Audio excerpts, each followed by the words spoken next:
경기도에서도 키움에서 오늘의 주인공을 만나볼 수가 있었는데요. 평일 점심인데도 불구하고 계속해서 밀려드는 손님들. 장수육 하나 담그고요. 하나요. 장수육 예쁘겠습니다. 그런데 눈으로 한 번, 입으로 한 번 더 반하게 만드는 중화요리라지만 이 중에서도 단연 인기 메뉴는 존재했으니 한 입 먹는 순간 절로 기립하게 만드는 마성의 맛 짜장면 되시겠습니다. 맛있어서 단골될 것 같아요. 여기 맛있다 그래가지고 일부러 먹으러 찾아왔어요. 주말마다 저희 자주 오고 있어요. 네. 손님들의 끊이지 않는 칭찬, 그 비결 다리는 알고 있겠지요? 비결이 뭐예요? 비결은 뭐 특별한 거는 없고요. 우선은 뭐 재료 신선한 거 우선 쓰고 육수를 별도로 빼서 좀 약간 차별화 하는 육수를 쓰고요. 장 종류들이 따로 저희가 레시피를 해서 담가서 쓰는 게 있어서 아마 그게 담백하고 그런 게 있어서 손님들이 좋아하는 것 같아요. 들으면 들을수록 그 짜장면 탄생의 비밀이 궁금한데요. 이 집의 메뉴는 일당백, 모두 달인의 손끝에서 탄생한다니 주방으로 잠입해 한번 지켜봐야겠습니다.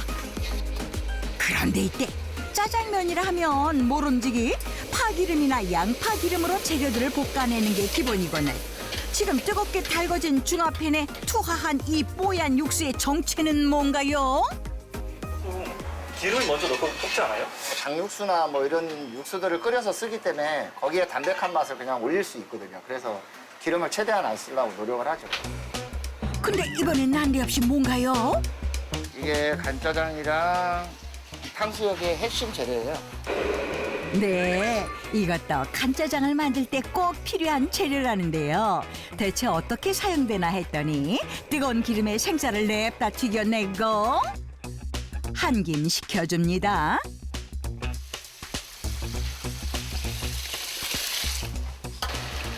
그리고는 큼지막한 닭 또한 노릇노릇 바삭하게 튀겨낸 후 그 속에 구운 대파까지 넣고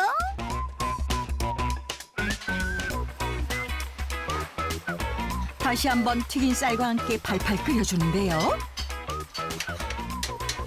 1시간 정도? 1시간 정도 끓이면 육수가 우러나죠. 보고도 믿기지 않는 남다른 간짜장 레시피입니다. 닭이 가지고 있는 본연의 기름이 다 빠지기 때문에 튀기는 게 훨씬 기름기가 없어요. 그래서 얘가 되게 담백하고 고소해요. 고소한 쌀 닭육수도 완성됐겠다. 자, 이제 간짜장 한번 만들어 볼까요? 중화팬의 육수를 활용해 양파를 볶다가 중국식 된장, 황두장 그리고 갖은 재료들을 넣고 열심히 볶아주면 40년차 달인의 오랜 내공의 결정체인 간짜장 소스 완성! 이제 면 한번 보시겠어요? 그리고 실 가는데 판을 가득 간짜장 안에 면이 함께하는데요. 이 면에도 달인만의 노력이 숨어 있답니다. 저희 면은 잘 불어요. 면 자체가. 잘 푼다고요? 예. 시간이 좀 더 지나면 면이 금방 불어버려요. 그래서 소화가 좀 잘 돼요. 식감 자체는 먹을 때는 괜찮고요. 먹고 나면 소화 잘 되게끔 그런 쪽으로 방향을 바꿨어요. 보통 짜장면이 글루텐이 많이 함유되어 있는 반면 달인네 짜장면 면발은 글루텐으로 인해 장벽에 붙는 걸 막고 글루텐 불내증이 있는 사람들도 부담 없이 먹을 수 있도록 반죽 단계부터 신경을 썼답니다. 맛있어요. 저희 여기서 제일 잘 먹는 메뉴가 어린이 짜장면인데 면이 굉장히 부드럽게 해주셔가지고 아이들이 소화도 잘 되고 굉장히 쫄깃쫄깃하게 저희 항상 먹는 메뉴예요. 네. 맛도 나고 맛있어요. 그런가 하면 우리의 중식계 고수 박지천 달인은 40년 차에도 불구 여전히 이 가게에서 판매하는 모든 메뉴를 손수 만들고 있어 일당백으로 통한다는데요. 앞치마 있게요? 예쁘겠습니다. 장수육 하나 담그고식 하나요. 그래서일까요? 전설적인 메뉴가 하나 더 있었으니 하나, 짜장 하나, 짬뽕 하나 있어요. 탕수 소짜 하나, 짜장 하나. 간짜장과 쌍벽을 이루는 이곳의 대표 메뉴는 바로 겉바 속촉의 정석 탕수육. 자, 탕수육 나왔어요. 자칫 기름이 과하면 느끼해 많이 못 먹는 탕수육이지만 달인표 탕수육이라면 걱정 금물. 반죽이며 고기 소스까지 달인의 정성과 비법이 깃들지 않은 부분이 없어 탕수육 역시 인기 만점. 고기 잡내도 하나도 안 나고요. 그다음에 느끼하지 않아서 맛있게 먹을 수 있을 것 같아요. 이게 안 먹으면은 막 밤마다 생각나고 그래요. 잠이 안 와요. 그렇다면 탕수육 역시 그 탄생의 순간을 엿보지 않을 수 없겠죠?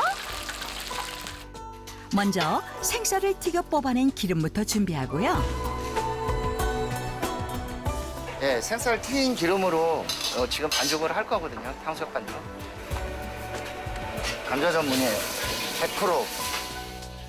감자 전분으로 탕수육을 만들 모양인데요. 어라? 아니, 마는 갑자기 어디 쓰시게요? 다른 분들은 물을 넣는데요. 저는 물 대신 말을 갈아서 넣어요. 아, 반죽이에요? 예, 예. 탕수육 반죽을 할 때 물 대신 말을 활용한다는 달인인데요. 튀긴 쌀, 감자 전분, 그리고 말을 갈아 넣은 탕수육 맛이 궁금하기만 하네요. 물을 안 넣어도 마가 이렇게 수분이 있기 때문에 이렇게 되면 이제 손님이 엄청 맛있게 드실 수 있죠. 하지만 여기서 끝이 아닙니다. 달인표 탕수육을 맛보기 위해선 꽤나 인내가 필요한데요. 이게 숙성이 다 된 반죽이에요. 탕수육 반죽. 저희가 쓰는 거. 치즈 같기도 하고 아이스크림 같기도 한 이것이 바로 부드러워요. 24시간 동안 숙성시켜 완성한 반죽 되시겠습니다. 24시간 숙성하고 나니까 색깔이 되게 선홍색이 나죠. 이뿐 일이야 이제껏 보지 못한 탕수육 고기의 숙성 과정도 공개될지언니 근데 이거 튀긴 거를 먹다가 그냥 생고기 튀긴 거 먹는 거는 차이가 많이 나요. 뜨겁게 달군 중화팬에 기름도 육수도 아닌 레드 와인을 붓는 달인. 숙성하실 때 와인하고 야채랑 같이 하면은 되게 이게 풍미가 되게 좋아져요. 어떤 향이 좋아요? 네. 그리곤 와인 향이 주방을 가득 채울 때쯤 바로 이것! 중국식 된장 황도장을 중화팬에 넣어준 후 잘 볶아가면서 한 소끔 끓여내고요. 다른 용기에 부어 뜨거운 김이 날아가도록 식혀줍니다.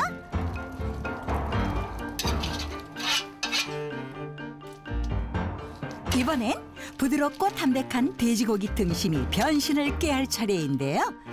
일일이 꼼꼼하게 지방층을 제거해주고요. 몸에 좋고 감칠맛의 원조격인 다시마 위에 돼지고기 등심을 턱 올려주고 김밥을 말듯 정성껏 돌돌돌 말아준 다음 그 위에 와인과 황도장을 끓여 만든 소스를 아낌없이 뿌려주면 일단 완성. 이틀간 냉장고에서 숙성시킨 후 사용하면 된다는데요. 자, 그럼 어디 숙성한 고기와 숙성한 반죽의 합작품 달인표 탕수육 한번 만들어 볼까요? 뜨겁게 달궈진 기름에 빠르고 능숙하게 고기 반죽을 하나씩 톡톡 떼어서 넣어주고요. 마지막에 더 바삭해지라고 탕수육을 한 번 더 때려주면 오케이. 드디어 달인의 40년 세월을 품은 그 어떤 탕수육과도 비교를 거부하는 유일무이한 탕수육이 완성되는 순간인데요. 이런 남다른 비법과 고집이 바로 손님들이 달인의 가게를 찾아오는 이유가 아닐까 싶습니다. 제가 탕수육 원래 되게 좋아하는데 다른 데랑 좀 다르게 소스에서 불맛도 좀 나고 탕수육이 찹쌀이 되게 쫄깃쫄깃하고요. 신기하게 불맛이 되게 많이 나는 것 같아요. 불맛이 나면서 쫀득하고 맛있어요. 그런데 먹는 손님들마다 일반 탕수육과는 달리 불맛이 난다는 얘기가 많았는데요. 저희 탕수육 할 때 이 효소를 써요. 매실하고 과일하고 섞어서 효소를 만들어 놓은 거예요. 탕수육 소스를 만드는 과정에 그 중요한 비밀이 숨어 있답니다. 매실과 과일로 만든 향긋한 효소에 또 뭔가를 첨가하려는 모습인데요. 우와, 달인 그게 뭔가요?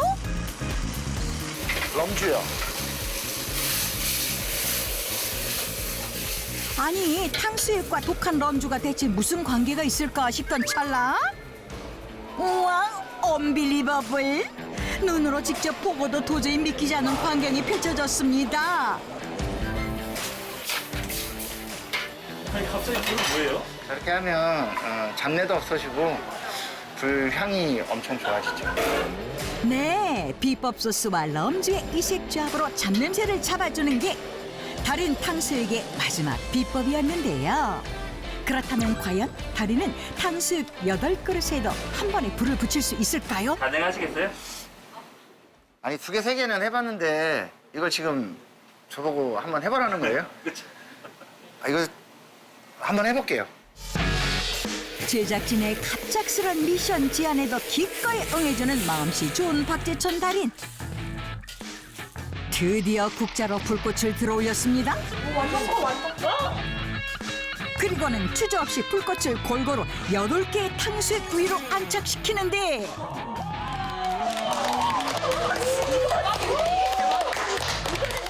다시 봐도 정말 놀랍고 왜 달인을 달인이라 부르는지 이해가 되는 순간인데요.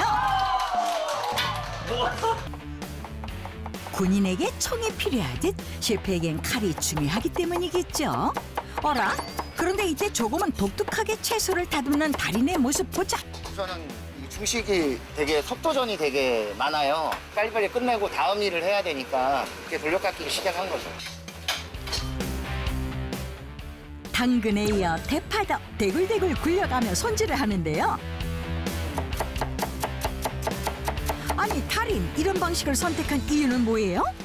대파를 잘게 쓴다 그래서 꽃처럼 쓴다 그래서 송화라 그래요. 말하자면 입자가 곱게 썰어져요. 4등분 내는 것보다 이게 보통 썰으면은 8등분 정도 나오거든요. 빨리 파맛이 빨리 나는 것도 있고요. 우러나는 맛이 빠르죠.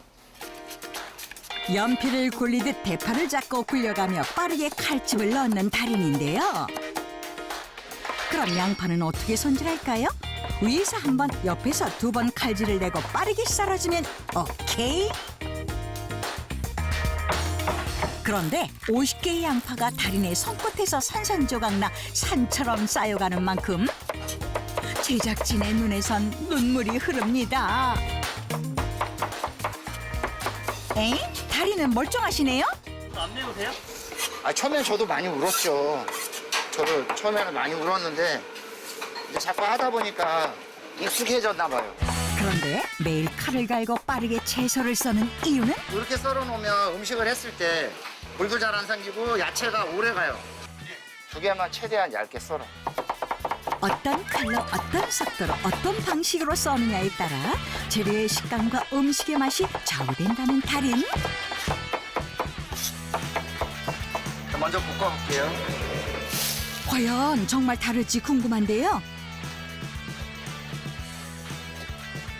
모두가 지켜보는 가운데 달인과 제자의 양파 볶음이 완성됐습니다. 첫 봐도 제자 쪽 접시에 물기가 있는데요. 이렇게 차이가 나는 이유가 뭔가요? 이게 세포가 다 있기 때문에 칼이 잘 드는 걸로 딱 잘랐을 때랑 관리를 잘 안 하는 칼이랑 쓰면은 이렇게 차이가 많이 나요. 지금의 현란한 칼질의 소유자가 될 수 있었던 건 남다른 노력 덕분이었을 텐데요. 피디님 이거 지렁이 같지 않아요? 지렁이요? 네. 이렇게 왜 만드신 거예요? 사실은 이게 돌려깎기 하기 전에 좀 감각 좀 익히려고 이렇게 연습을 좀 많이 했던 거거든요, 이게 오히려 연습을 많이 했어요, 돌려깎기 할 때. 그래서 보기에는 좀 쉬워 보여도 오이가 다 그냥 다 떨어져 나가거든요. 그래서 이게 안 떨어져 나가는 거를 연습을 많이 한 거죠. 아직 보여줄 게 남았다는 달인. 아니, 무는 뭐 하시려고요? 제가 재밌는 거 하나 보여드릴게요. 네. 먼저 단단한 물을 반으로 자르고요. 마치 회를 포 뜨듯이 조심조심 물을 천천히 얇게 포를 뜨기 시작합니다. 그 다음 반으로 접어 칼집을 일정한 간격으로 낸 후 당근을 가운데 두고 꽃빵처럼 덜덜 말기 시작. 그리곤 끝까지 말아서 물에 담가두면 육수는 엄청 빳빳해질 거예요. 서서히 수분이 채워지면서 짜잔! 물어 맞는 꽃으로 재탄생! 간단한 무 말고도 네. 연두부로도 꽃 만들 수 있어요? 연두부로도요? 말랑말랑 흐물흐물한 게 생김새도 질감도 꼭 푸딩같이 생긴 연두부로 케이스에서 꺼내는 것조차 조심스러운 상황인데요. 자칫 으깨지기 쉬운 이런 연두부로도 과연 박지천 다리는 그동안의 갈고 닦은 기량을 발휘해 예쁜 꽃으로 또 한 번 재탄생시킬 수 있을까요? 먼저 원형틀을 조심스럽게 꼽아보는데 어라? 그런데 뭔가 문제가 있나 봅니다. 칼질을 할 때는 받침대가 있어야 되는데 이게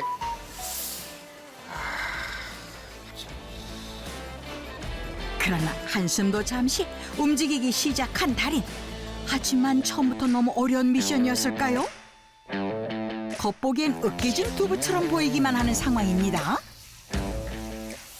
느낌만 더도 다 으스러진 거 아니에요? 물에 넣으면 바뀔 거예요. 어머나, 정말 뜻밖에도 잠시 후 한 가닥 한 가닥 갈라지더니 서서히 꽃의 형태를 띠기 시작합니다. 야. 이거 해본 적 있으세요? 처음이에요. 정말 처음이에요 이거. 네, 이쯤 되면 중화요리의 달인에 이어 도왕이라고도 불러야겠네요.